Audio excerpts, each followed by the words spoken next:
अग्रवाल जी की आदत थी कि हर सुबह छत पर टहलते हुए अखबार पढ़ा करते। आज भी वही समय था। सुबह के 9 बज रहे थे, लेकिन आज उनकी नजर अचानक बगल वाली छत पर गई, जहां एक युवा महिला नहाकर अपने गीले बालों को सुखा रही थी। हल्की धूप में उसके भीगे बालों से टपकती पानी की बूंदें चमक रही थी। वो बेफिक्र होकर अपने बालों को उंगलियों से सुलझा रही थी। उसे इस बात का जरा भी एहसास नहीं था कि कोई उसे देख रहा। अग्रवाल जी की आंखें बस उसी और ठहर गई।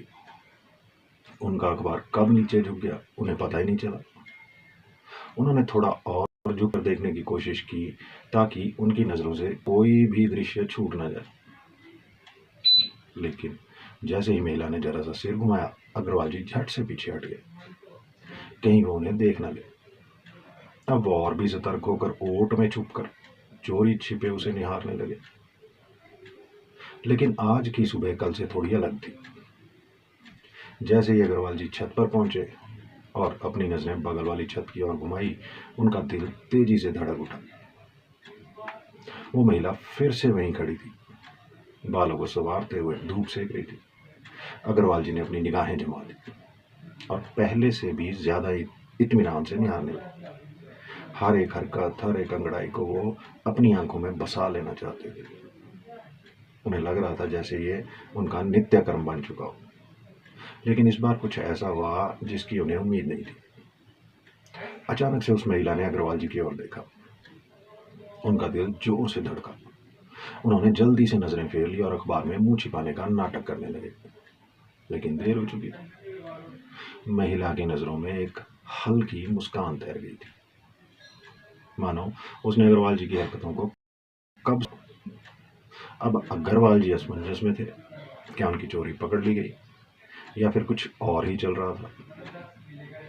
महिला अब हर रोज अग्रवाल जी के आने का इंतजार करने लगी।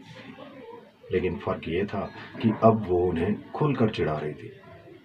कभी बाल जगह पानी की बूंदें उड़ाती, कभी अपनी साड़ी के पल्लू को ठीक करने के माने थोड़ा सा और लापरवाही दिखाती। अग्रवाल जी का तो हाल बेहाल हो चुका। वो समझ नहीं पा रहे थे कि ये इत्तेफाक है या महिला उन्हें जानबूझकर ऐसा करने का मौका दे रही है। लेकिन कहते हैं ना, हर खेल की एक हद होती है। और एक दिन कुछ ऐसा हुआ कि अग्रवाल जी को अपनी इस चोरी चोरी की आदत पर पछतावा होने लगा। अब उस महिला को पूरा यकीन हो चुका था कि अग्रवाल जी उससे रोजाना छुप छुप कर निहारते हैं। लेकिन उसने कोई हंगामा नहीं किया, ना ही कोई गुस्से का इजहार किया, बल्कि उसने चुपचाप एक नई चाल चलने की सोची। अगली सुबह जब अग्रवाल जी हमेशा की तरह छत पर पहुंचे, तो महिला पहले से ही वहां खड़ी थी। लेकिन इस बार कुछ अलग था। आज उसने जानबूझकर उनकी ओर देखा, हल्की मुस्कान के साथ, जैसे वो सब समझ चुकी थी। अग्रवाल जी घबरा गए। उन्होंने जल्दी से अपनी नजरें फेर ली, लेकिन अब भागने का कोई फायदा नहीं था। महिला ने अपने बालों को और लापरवाही से झटकते हुए उनकी ओर बढ़कर कहा, अग्रवाल जी, रोज रोज ऐसे चोरी चोरी देखने से अच्छा एक दिन खुलकर बता ही दीजिए कि आपको क्या देखना है। अग्रवाल जी का चेहरा सफेद पड़ गया, कांपने लगे। नहीं नहीं, मैं तो बस यूं ही टहल रहा था, उन्होंने बड़बड़ाहट में कहा। लेकिन उनकी घबराहट ने उनकी पूरी तरह बेनकाब कर दिया। महिला ने हल्के से मुस्कुरा कर कहा, कोई बात नहीं अग्रवाल जी, अब आपको छुपने की जरूरत नहीं। कल मिलते हैं ठीक 9 बजे यहीं पर। अब तो उनकी सुबह एक अलग ही रंग में रंग चुकी थी। वो घड़ी की सुइयों को टकटकी लगाए देखते, जैसे ही 9 बजते सीधे छत पर पहुंच जाते, और वहां उनकी पड़ोसन तैयार मिलती, हर रोज नए अंदाज में। वो बाल सुखाने के बहाने कभी अपनी साड़ी को लापरवाही से ठीक करती, कभी अपनी गर्दन को इटलाकर झटकती, और कभी हवा में अपनी जुल्फें लहराकर अग्रवाल जी को ऐसे दृश्य दिखाती कि उनका पूरा बदन तनाव से भर जाता। एक दिन कुछ ऐसा हुआ जिसने अग्रवाल जी की यह चोरी छिपी दुनिया हिलाकर रख दी। उनकी पत्नी ने अचानक एक ऑफर रख दिया, अग्रवाल जी, बाजू वाली पड़ोसन को इंग्लिश सीखनी है, तुम तो बढ़िया इंग्लिश जानते हो, क्या उसे 1 घंटा ट्यूशन दे दोगे?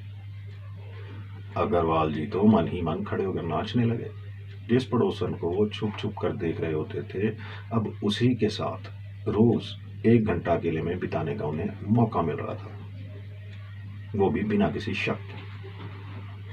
ऊपर से ये ऑफर खुद उनकी पत्नी ने दिया था, यानी कोई रोक टोक भी नहीं। उन्होंने चेहरे पे बनावटी गंभीरता लाते हुए कहा, अगर जरूरत है तो मैं पढ़ा लूंगा, आखिर पड़ोसी धर्म भी कोई चीज होती है। मगर अंदर ही अंदर उनका रोमांच 7वें आसमान पर था। पत्नी ने मुस्कुराकर सहमति दे दी और अगले ही दिन से अग्रवाल जी की इंग्लिश क्लास शुरू होने वाली थी। दिन भर वो बेसब्र रहे, बार बार घड़ी देखते। जैसे ही शाम के 5 बजे वो सबसे अच्छे कपड़े पहन हल्का परफ्यूम लगाकर खुद को आईने में निहारते हुए पड़ोसन के घर की ओर चल पड़े। दरवाजे पर हल्की सी दस्तक दी तो अंदर से वही मोहक मुस्कान लिए पड़ोसन ने दरवाजा खोला। उसकी आंखों में एक अजीब सी शरारत थी, जैसे वो सब कुछ पहले से ही जानती। अग्रवाल जी का दिल जोर से धड़का और वो कमरे के अंदर कदम रखते हुए सोचने लगे, ये इंग्लिश की क्लास होगी या कुछ और। अग्रवाल जी ने जैसे ही कमरे के अंदर कदम रखा, उनकी नजरें सबसे पहले कमरे की सजावट पर गई। हल्की मंद रोशनी, खिड़की से आती हल्की हल्की हवा और सामने वही पड़ोसन जो आज एक नए ही अंदाज में थी। तो इंग्लिश क्लास शुरू करें? महिला ने हल्की मुस्कान के साथ पूछा।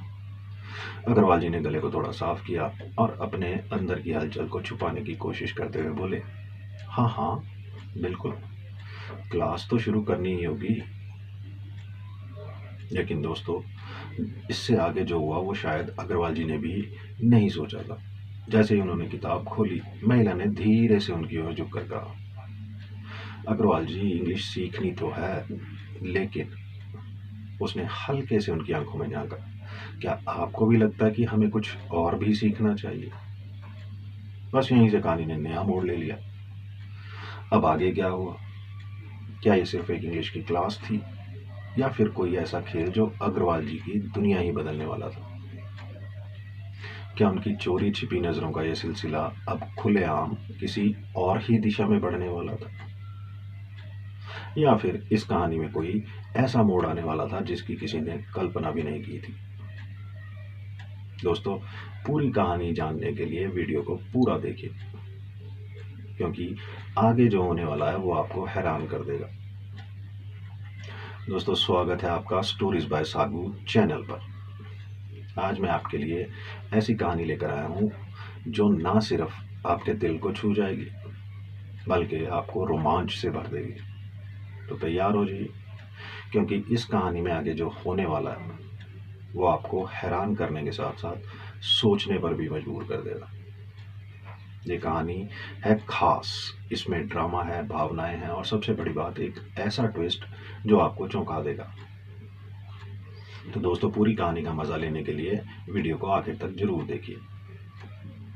ये ना सिर्फ दिलचस्प है बल्कि इतनी रोमांचक भी है कि आप इसे मिस नहीं करना चाहेंगे। चलिए बिना देर किए शुरू करते हैं सफर। इस अनोखी कहानी के सफर में मेरे साथ चलिए। और हाँ, कमेंट में बताना मत भूलना कि आपको ये कहानी कैसी लगी। उत्तर प्रदेश के लखनऊ शहर में रहने वाले अग्रवाल साहब, जो पेशे से एक बड़े रियल एस्टेट डीलर थे। अग्रवाल साहब का नाम प्रॉपर्टी मार्केट में ऐसा था कि जिस जमीन का सौदा उन्होंने करवा दिया, उसकी कीमत कुछ ही समय में बढ़नी तय थी। उनका अनुभव और बाजार की गहरी समझ इतनी मजबूत थी कि लखनऊ के कई नामी गिरामी बिजनेसमैन, नेता और निवेशक उन पर आंख मूंद कर भरोसा करते थे। करोड़ों की डील्स उनके इशारे पर होती थी और बड़े बड़े क्लाइंट्स उनकी सलाह पर प्रॉपर्टी में निवेश किया करते थे। दिन भर अग्रवाल का समय डील्स फाइनल करने, साइट विजिट्स और क्लाइंट से मिलने में निकलता था। लेकिन जैसे ही शाम होती थी और उनका बिजनेस का काम खत्म होता, तो वो पूरी तरह फ्री हो जाते थे। अग्रवाल साहब की उम्र अब लगभग 50 साल हो चुकी थी। घर में पत्नी थी, लेकिन बेटा ऑस्ट्रेलिया में नौकरी करता था, इसलिए अधिकतर समय घर में सन्नाटा ही पसरा रहता। दिन भर बिजनेस के काम में व्यस्त रहने के बाद शाम को जब वो फ्री होते तो अक्सर अकेलापन उन्हें महसूस होने लगता। इसी बीच उनके पड़ोस में पिछले 6 महीने से एक नया किराएदार आकर रहने लगा था, आकाश। आकाश एक प्राइवेट कंपनी में नौकरी करता था और अविवाहित था। वो अकेला ही रहता था और ऑफिस के काम में व्यस्त रहता। लेकिन जब भी उसे वक्त मिलता वो तो अपने घर के बाहर या छत पर खड़ा होकर कॉल पर बातें करता या फिर इधर उधर टहलता रहता। अग्रवाल साहब ने कई बार उसे देखा था, लेकिन ज्यादा बातचीत कभी नहीं हुई थी। मगर धीरे धीरे उन्हें महसूस होने लगा कि आकाश की उपस्थिति ने उनके रोजमर्रा की जिंदगी में एक अनजान आकर्षण जोड़ दिया। वो खुद भी अनजाने में ही अब आकाश के आने जाने पर ध्यान देने लगे। लेकिन उन्हें इस बात का अंदाजा नहीं था कि आगे जो होने वाला है वो उनके शांत जीवन में एक नया मोड़ ले आएगा। आकाश का स्वभाव बेहद सौम्य और मिलनसार था। अंकल आंटी कहकर उसने अग्रवाल साहब और उनकी पत्नी से अच्छी जान पहचान बना ली थी।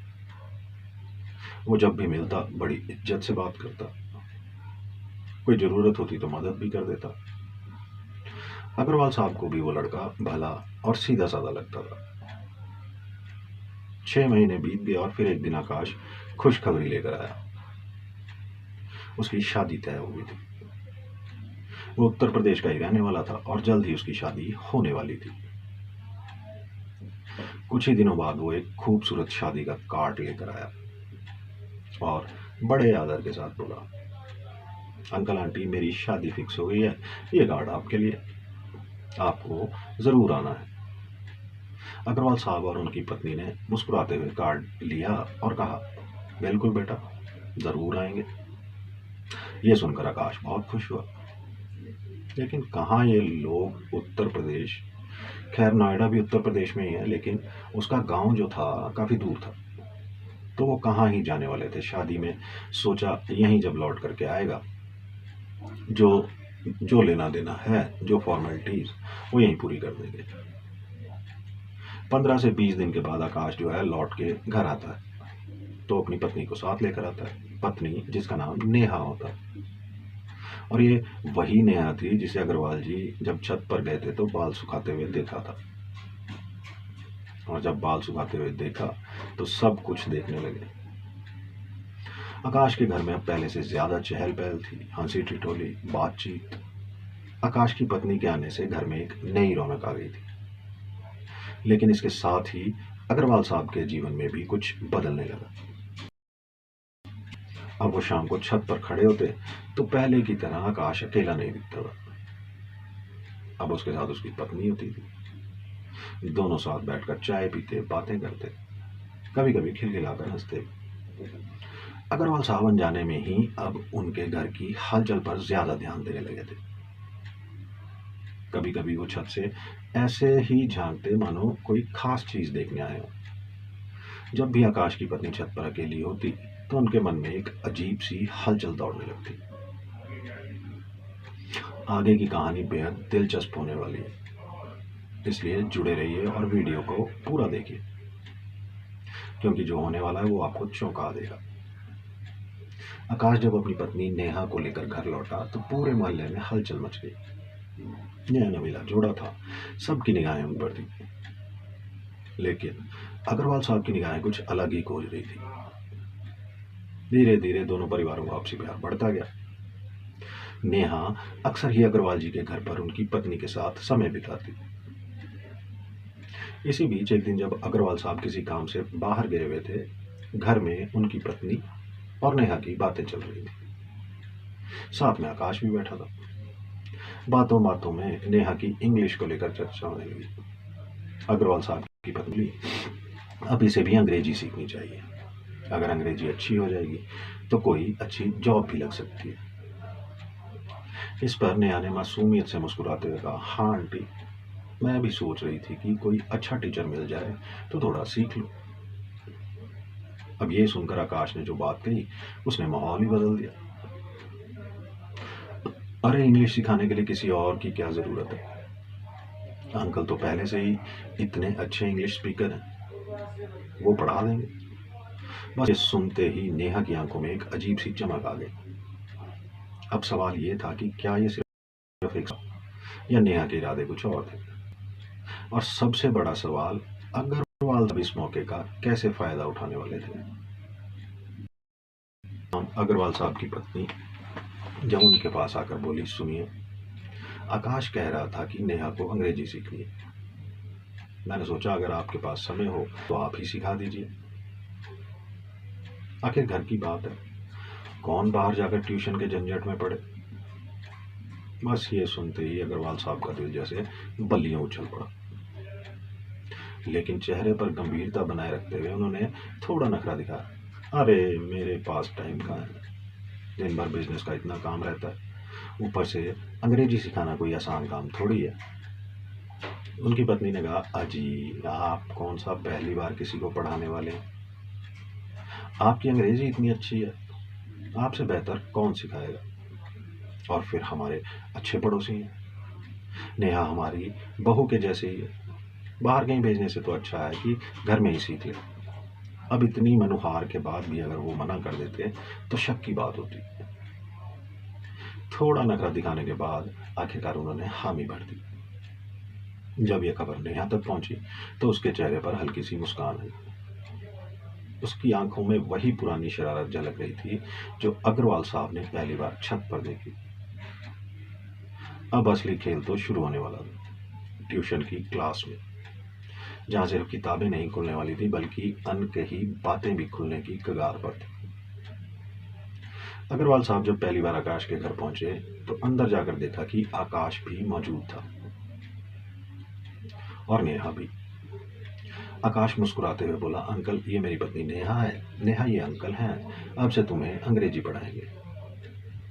नेहा ने हल्की मुस्कान के साथ नमस्ते अंकल कहा, लेकिन उसकी आंखों में एक अजीब सी चमक थी, जैसे वो कुछ और भी कह रही थी जो शब्दों से नहीं बल्कि निगाहों से समझा जा सकता था। अग्रवाल साहब पहली बार इतने करीब से नेहा को देख रहे थे।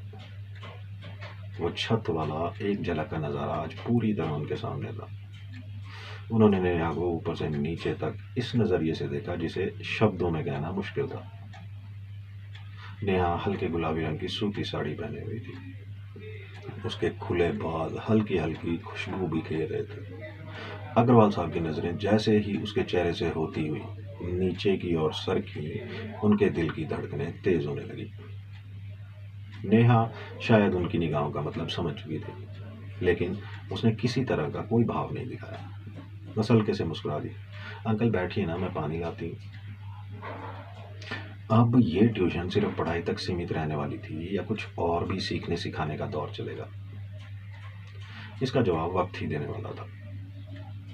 अग्रवाल साहब ने बड़ी ही चतुराई से ट्यूशन का समय शाम 5 बजे तय किया था। वो जानते थे कि आकाश ऑफिस से देर से लौटता और उस 1 घंटे में नेहा के साथ वो पूरी तरह अकेले होंगे। अगले दिन जैसे ही अग्रवाल साहब 5 बजे पहुंचे, नेहा ने दरवाजा खोला। आज वो हल्के नीले रंग की साड़ी में थी, बाल खुले थे और गीले भी नहीं थे, फिर भी खुशबू हवा में घुली हुई थी। घर में सन्नाटा था। अग्रवाल साहब ने इधर उधर देखा और बोले, आकाश नहीं है क्या। नेहा हल्का सा मुस्कुराई और बोली, नहीं अंकल, वो तो रोज देर से आते हैं, आपको तो पता ही है। अब अग्रवाल साहब अंदर आ गए। बैठने को कहा गया, लेकिन उनकी नजरें बार बार नेहा पर ही जा रही थी। तो बहू, आज से हमारी क्लास शुरू, उन्होंने मजाकिया अंदाज में कहा। नेहा मुस्कुराई, जी अंकल, लेकिन पहले बताइए आप चाय लेंगे या कॉफी। अब ये ट्यूशन पढ़ाई के लिए था या कुछ और पकने वाला था, ये आने वाला वक्त ही बताएगा। अग्रवाल साहब के लिए ये ट्यूशन किसी गुप्त खजाने की खोज से कम नहीं था। हर दिन वो एक नई उम्मीद, एक नई उत्तेजना लेकर नेहा के घर जाते। नेहा की मासूम हंसी, उसकी बातें, उसकी आंखों की चमक, ये सब उन्हें अंदर तक खींच रहा था। अब जो पहले सिर्फ अंकल जी तक सीमित था, वो अब अंकल बन चुका था। नेहा जब भी हंसकर कहती, अरे अंकल आप भी ना, तो अग्रवाल साहब के भीतर जैसे कुछ पिघलने लगता। शुरुआत में अग्रवाल साहब सिर्फ नेहा को देखते थे, पर अब नेहा भी उन्हें देखने लगी थी। पढ़ाई के बहाने कभी वो उनके हाथ से पेन लेती, कभी किताब पलटते वक्त हल्की छुअन हो जाती। और फिर एक दिन जब वो कोई वर्ड समझा रहे थे, नेहा अचानक हंस पड़ी। अरे अंकल, ये तो बड़ा मजेदार है। अग्रवाल साहब ने पूछा, क्या? नेहा ने हल्की शरारती मुस्कान के साथ कहा, आप जो इतने ध्यान से समझा रहे हैं, बिल्कुल वैसे ही जैसे कोई स्पेशल स्टूडेंट को पढ़ाता है। अब ये मासूमियत थी या इशारा, लेकिन इतना तो तय था कि ये ट्यूशन अब सिर्फ किताबों तक सीमित नहीं रहने वाली थी। धीरे धीरे अग्रवाल जी और नेहा की दोस्ती इतनी गहरी हो गई कि अब वह एक दूसरे से हर तरह की बातें शेयर करने लगे। पहले ये बातचीत सिर्फ आम जीवन की होती थी, लेकिन फिर धीरे धीरे उन्होंने अपनी पर्सनल लाइफ के बारे में भी खुलकर बात करना शुरू कर दिया। यहाँ तक कि पर्सनल लाइफ पर भी चर्चा होने लगी। एक दिन जब अग्रवाल जी ने नेहा से उसकी शादीशुदा जिंदगी और पति के साथ उसके रिश्ते के बारे में पूछा, तो नेहा की आंखें थोड़ी उदास हो गई। एक गहरी सांस लेकर उसने कहा, कहाँ अंकल जी, इनके पास तो मेरे लिए बिल्कुल भी वक्त नहीं है। सुबह होते ही ऑफिस के लिए निकल जाते हैं और रात को आते ही फिर से लैपटॉप पर काम में लग जाते हैं। शादी को अभी कुछ ही महीने हुए हैं, लेकिन मुझे ऐसा लगता है जैसे मैं इस रिश्ते में अकेली ही हूँ। मुझे तो अब तक नई दुल्हन जैसा एहसास भी नहीं हुआ। दिन भर तो मैं इंतज़ार करती हूँ कि ये आएंगे, मुझसे बातें करेंगे, मेरे साथ थोड़ा समय बिताएंगे। जब आते हैं तो बस खाना खाकर फिर से काम में लग जाते हैं, और अगर कभी बिस्तर पर आते भी हैं तो जैसे कोई रस्म निभा रहे हैं। कुछ मिनटों बाद बस अपना करके सो जाते हैं। मेरी भावनाओं, मेरी इच्छाओं को तो इन्हें कोई परवाह ही नहीं। ऐसे लगता है कि जैसे मैं सिर्फ एक औपचारिकता बनकर रह गई हूँ इस शादी में। नेहा की बातें सुनकर अग्रवाल जी कुछ पल के लिए चुप रह गए। वो उसकी आंखों में छिपी उदासी और अकेलेपन को महसूस कर सकते थे। अग्रवाल साहब के कानों में जैसे मधुर संगा, ये वही बात थी जिसका वो बेसब्री से इंतजार कर रहे थे। नेहा की बातें सुनकर उनके दिल में कुछ हलचल सी होने लगी। उनका अनुभव कहता था कि जब कोई औरत अपनी अधूरी इच्छाओं के बारे में खुलकर बोलने लगे, तो वो किसी न किसी तरह उस खालीपन को भरने का रास्ता ढूंढ ही लेती है। उन्होंने धीरे से कहा, अरे बहू, ऐसा तो नहीं होना चाहिए। शादी का मतलब सिर्फ साथ रहना नहीं होता, उसे महसूस भी करना चाहिए। नेहा ने लंबी सांस भरी। हाँ अंकल, लेकिन मैं क्या करूं, मुझे तो लगता है कि मेरी शादी ही बेकार हो गई। अग्रवाल साहब ने उसकी आंखों में देखा। आज उनमें एक अलग ही चमक थी। उन्होंने हल्की मुस्कान के साथ कहा, कभी कभी बातें खुल कर करनी चाहिए। जब तक तुम अपने दिल की बात नहीं कहोगी, आकाश को कैसे पता चलेगा? नेहा ने हल्के से सिर झुका लिया। पता नहीं अंकल, शायद आप सही कह रहे हैं, लेकिन अब मन करता भी नहीं कि मैं उनसे कुछ कहूं। बातें अब एक अलग मोड़ तक पहुंच चुकी थी। ये सिर्फ अंकल और बहू की बातचीत नहीं थी, बल्कि एक ऐसी कहानी थी जिसमें चाहत, अधूरी ख्वाहिशें और दबे हुए एहसास करवटें ले रहे थे। अब देखना यह था कि अग्रवाल साहब इस मौके को कैसे लेते और नेहा कितनी दूर तक जाने के लिए तैयार थे। अग्रवाल जी अब धीरे धीरे समझने लगे थे कि मामला किस ओर बढ़ रहा है, लेकिन फिर भी वह खुद से कोई पहल करने की हिम्मत नहीं जुटा पा रहे थे। फिर एक दिन जब वो मार्केट जाने के लिए निकले, तभी उनका फोन बजा। स्क्रीन पर नेहा का नाम चमक रहा था। अंकल जी, कहाँ जा रहे हैं? उसकी आवाज में हल्की सी नरमी थी। अग्रवाल जी ने जवाब दिया, बस पास के मार्केट तक जा रहा हूँ, कोई जरूरत हो तो बताओ। नेहा ने थोड़ा ठहर कर कहा, अगर परेशानी ना हो तो मेरे लिए थोड़ा दूध लेते आइए, घर में खत्म हो गया। अग्रवाल जी हल्का सा मुस्कुराए और बोले, अरे इसमें कहने की क्या जरूरत थी बहू, जरूर ले आता हूँ। फोन कटते ही अग्रवाल जी के मन में हलचल मच गई। क्या यह सिर्फ एक साधारण गुजारिश थी या फिर नेहा के कहने का कोई और मतलब था? अग्रवाल जी अब खुद को रोक नहीं पा रहे थे। उनके अंदर एक अजीब सी बेचैनी होने लगी थी। अग्रवाल जी को तो एक बार नेहा के घर जाने का मौका मिल गया था। अग्रवाल जी तुरंत दूध लेकर आते हैं और नेहा के घर पहुंचते हैं। नेहा दूध का पैकेट लेकर मुस्कुराते हुए पूछती है, अंकल जी दूध पियेंगे? अब ये बात सुनकर अंकल जी तो अंदर से एकदम खलबला जाते। वो कुछ जवाब देने की स्थिति में नहीं होते तो नेहा हंस देती है। अग्रवाल जी समझ चुके थे कि नेहा उनसे क्या कहना चाहती है। फिर नेहा कहती है, बैठिए मैं आपको ठंडा ठंडा दूध मिलाकर पिलाती हूँ। इसके बाद वो बढ़िया से दूध की ठंडाई बनाकर अग्रवाल जी को पिलाती है। उनके बीच थोड़ी बातचीत होती है। फिर अग्रवाल साहब अपने घर चले जाते हैं। कुछ दिन इसी प्रकार से चल रहा होता। अब अग्रवाल जी कभी कभी नेहा के हाथ को हल्का सा छू लेते थे या उसके हाथ को दबा देते थे। इस पर भी नेहा कुछ नहीं कहती थी। लेकिन अग्रवाल जी में इतनी हिम्मत नहीं पड़ रही थी कि आगे चलकर कुछ पहल करें। जब नेहा को यह बात समझ में आती है कि अग्रवाल जी ऐसे तो पहल नहीं करेंगे, तो वो एक प्लान बनाती है। नेहा सोचती है कि अगर वो खुद थोड़ी हिम्मत दिखाएगी तो शायद अग्रवाल जी को भी आगे बढ़ने का मौका मिलेगा। वो संडे का दिन था जिस दिन अग्रवाल जी भी फ्री होते थे। नेहा जानती थी कि आज उनका ऑफिस नहीं है, इसलिए दोपहर करीब 1 बजे उसने उन्हें फोन लगाया। फोन उठाते ही उसकी हल्की सिसकी भरी आवाज सुनकर अग्रवाल जी घबरा गए। अंकल क्या आप घर पर हैं?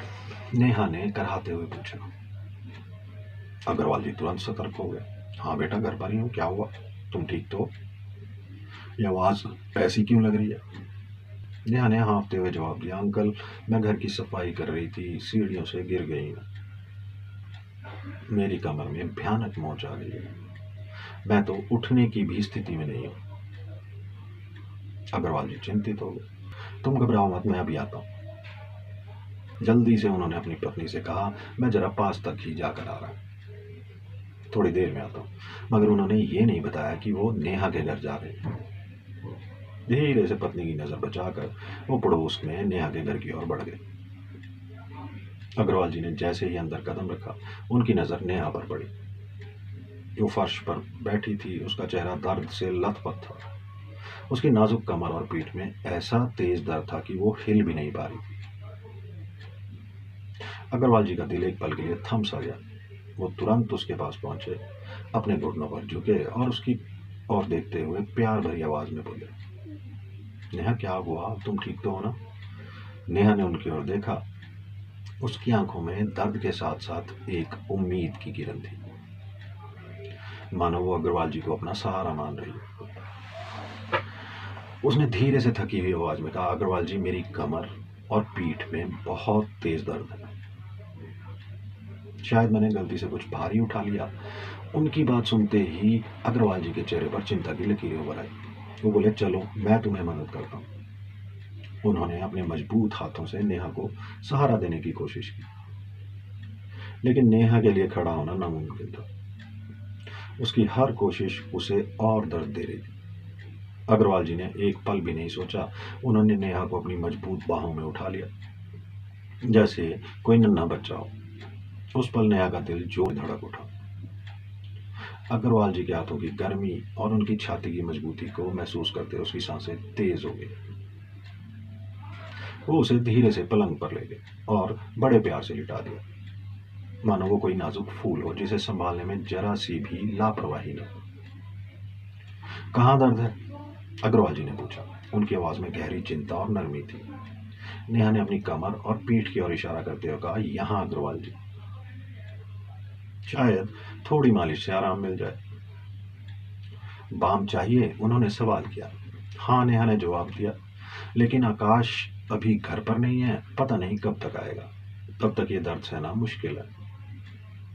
अग्रवाल जी एक पल के लिए खामोश हो गए, फिर धीरे से थोड़ा झिझकते हुए बोले, तो क्या मैं लगा दूं? नेहा ने उनकी ओर देखा। उसकी नजरें उनकी आंखों से टकराई और उसके गाल हल्के से लाल हो गए। उसने शर्माते हुए कहा, आप लगा देंगे अग्रवाल जी? सच में बहुत एहसान होगा। उन्होंने हल्के से सिर हिलाया। नेहा ने बताया कि बाम कहाँ रखा। अग्रवाल जी उसे ले आए। उनके हाथों में एक हल्की सी कंपन हुई जब वो पलंग के पास लौटे। नेहा ने एक सादी सी सलवार कमीज पहनी थी जो उसके बदन से चिपकी हुई थी। उसकी खूबसूरती उस सादगी में और निखर रही थी।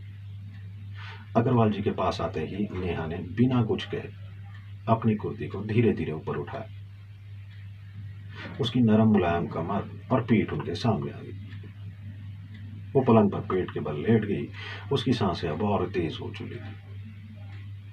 अग्रवाल जी की सांसें एक पल के लिए रुक गई। 50 साल की उम्र में उन्होंने कभी नहीं सोचा था कि वो ऐसे नाजुक और भावनात्मक पल का हिस्सा बनेंगे। उनके हाथों में बाम था और वो धीरे धीरे नेहा की पीठ पर उसे लगाने लगे। जैसे ही उनके हाथों ने उसकी नरम त्वचा को छुआ, नेहा के मुंह से एक हल्की सी सिसकी निकली। वो आवाज अग्रवाल जी के दिल को गहरे तक छू गई। ने बाम को उसकी कमर और पीठ पर मलना शुरू किया। उनका हर स्पर्श इतना नरम था कि नेहा की आंखें धीरे धीरे बंद हो गई। उसके मुंह से छोटी छोटी सिसकियां निकल रही थी जो दर्द के साथ साथ किसी और एहसास को जगा रही। कमरे की हवा में एक अजीब सी मादकता घुल गई थी। अग्रवाल जी के हाथ अब सिर्फ बाम नहीं लगा रहे थे बल्कि एक अनोखा जज्बात नेहा के बदन में उतार रहे थे। तभी नेहा ने धीरे से कहा, अग्रवाल जी थोड़ा और ऊपर। भी उसने अपने हाथों से कुर्ती को और ऊपर खिसका दिया। उसकी पीठ का बचा हुआ हिस्सा भी उनके सामने आ गया। अग्रवाल जी का दिल जोर जोर से धड़कने लगा। उनके हाथ एक पल के लिए थम गए, लेकिन फिर उन्होंने खुद को संभाला और मालिश जारी रखी। अचानक नेहा पलटी और सीधी लेट गई। उसकी आंखों में एक गहरी प्यास थी जो अग्रवाल जी को एक पल के लिए मदहोश कर दी। वो धीरे से उठी। उसकी त्वचा पर खिड़की से आती धूप की रोशनी चमक रही थी। उसने अग्रवाल जी की ओर देखा। उसकी आंखें वो सब कह रही हो, उसके शब्द नहीं कह पाए। उसने अपने नाजुक हाथों से अग्रवाल जी का हाथ पकड़ा और उन्हें अपने करीब खींच लिया। अग्रवाल जी, उसने धीरे से कहा। उसकी आवाज में एक मधुर बेचैनी थी। आपने मेरी इतनी मदद की, शुक्रिया। उसने उन्हें अपनी बाहों में भर लिया। अग्रवाल जी का सीना नेहा के दिल की धड़कन से टकरा गया। उनके हाथ एक पल के लिए रुके, फिर उन्होंने भी उसे अपनी मजबूत बाहों में समेट लिया। उस पल दोनों एक दूसरे के लिए बने हुए लग रहे थे। नेहा ने अपना चेहरा उनके करीब लाया। उसके होंठ उनके कान के पास थे। मुझे आपकी ये नरमी बहुत अच्छी लगी। उसकी ये बात सुनते ही अग्रवाल जी का दिल पिघल गया। उन्होंने नेहा के चेहरे को अपने हाथों में लिया। उस आंखों में देखते हुए उन्होंने उसके होंठों पर एक नरम प्यार भरे चुंबन से छुआ। कमरे में एक गहरा सन्नाटा छा गया। सिर्फ उनकी सांसों की आवाज और दिल की धड़कनें गूंज रही थी। ये एक नई शुरुआत थी, एक ऐसा वादा जो शब्दों से परे था, और वो दोनों उस एहसास में पूरा हो गए जिसका इंतजार शायद बहुत पहले से था। अब इसके बाद अग्रवाल जी समझ गए थे कि उन्हें आगे क्या करना है। आनन फानन में अग्रवाल जी ने खुद को और नेहा को, दोनों को कपड़ों से आजाद कर दिया, और उसके बाद उस कमरे में प्यार का ऐसा तूफान शुरू हो जाता है दोस्तों, जिसकी कामना, जिसकी इच्छा अग्रवाल जी कई दिनों से अपने मन में पाले हुए बैठे थे और कई दिनों से भरे हुए बैठे थे। आज वो ताकत से नेहा की सेवा करते हैं और नेहा भी उनका पूरा साथ देती है। सिसकियां गूंजने लगती हैं। नेहा को भरपूर आनंद आ रहा था। यह सिलसिला तब तक चलता रहा जब तक अग्रवाल जी पूरे के पूरे खाली नहीं हो गए। आज सारे शर्म लिहाज मान मर्यादा के पर्दे जो थे पूरे खुल चुके थे। दोस्तों, जब यह खेल शुरू हुआ तो फिर कहाँ की इंग्लिश की क्लास। अब तो हर दिन 5 बजे सिर्फ एक ही क्लास चला करती थी, नेहा और अग्रवाल जी की क्लास। अग्रवाल जी रोज वक्त पर आते और नेहा को पूरी तरह से संतुष्ट करके चले जाते। यह सिलसिला करीब 3 से 4 महीने तक लगातार चलता रहा। हैरानी की बात यह थी कि ना तो अग्रवाल जी की पत्नी को कोई भनक दी और ना ही नेहा के पति आकाश को इस रिश्ते की कोई खबर।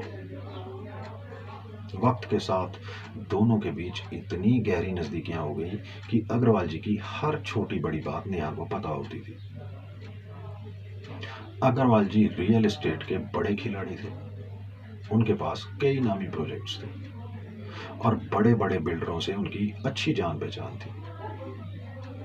उन्होंने दिल्ली एनसीआर में कई बड़े प्लॉट्स में इन्वेस्ट करके रखा।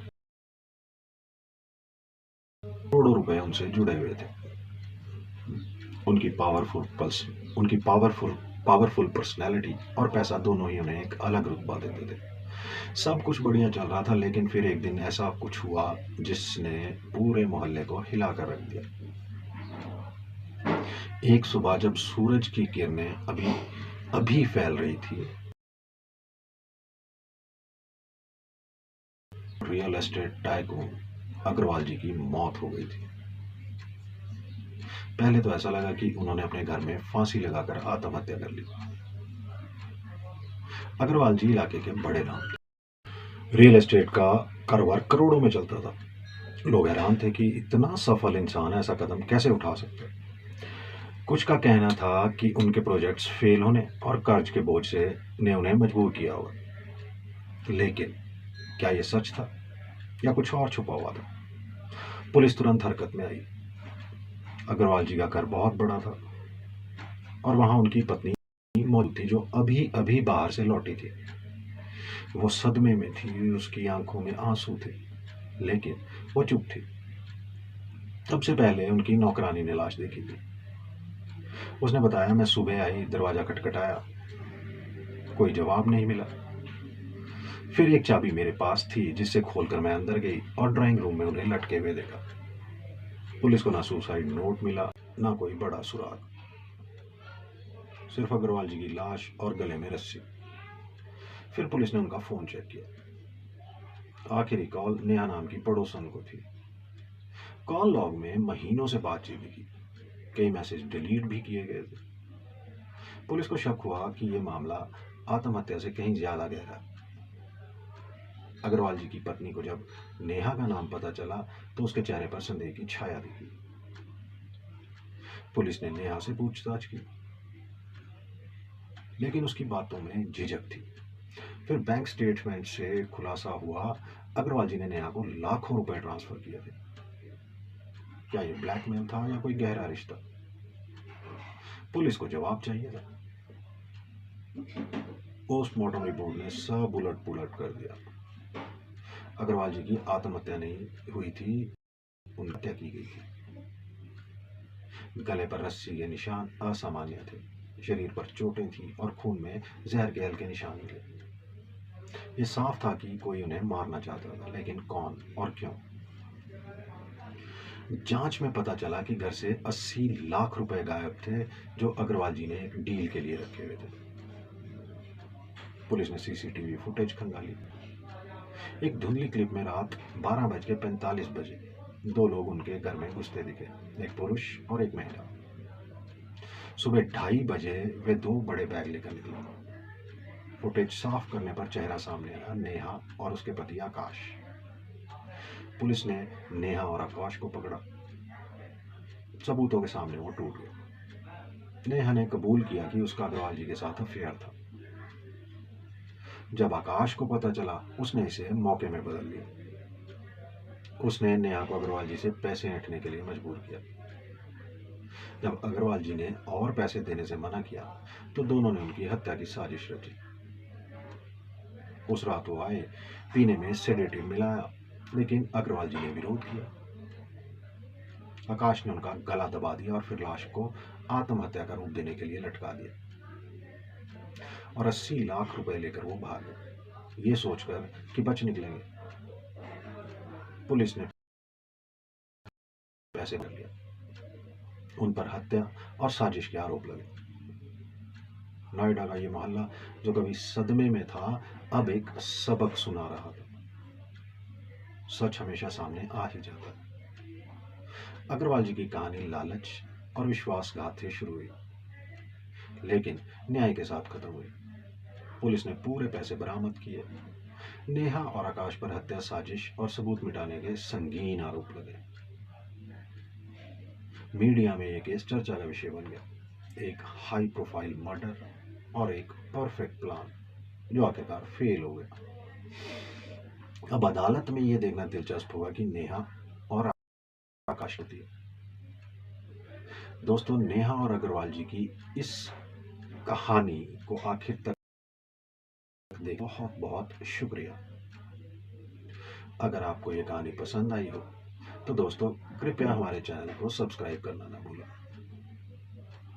आपके सब्सक्रिप्शन से हमें और भी ऐसी भावनात्मक और दिलचस्प कहानियां लाने की प्रेरणा मिलती है।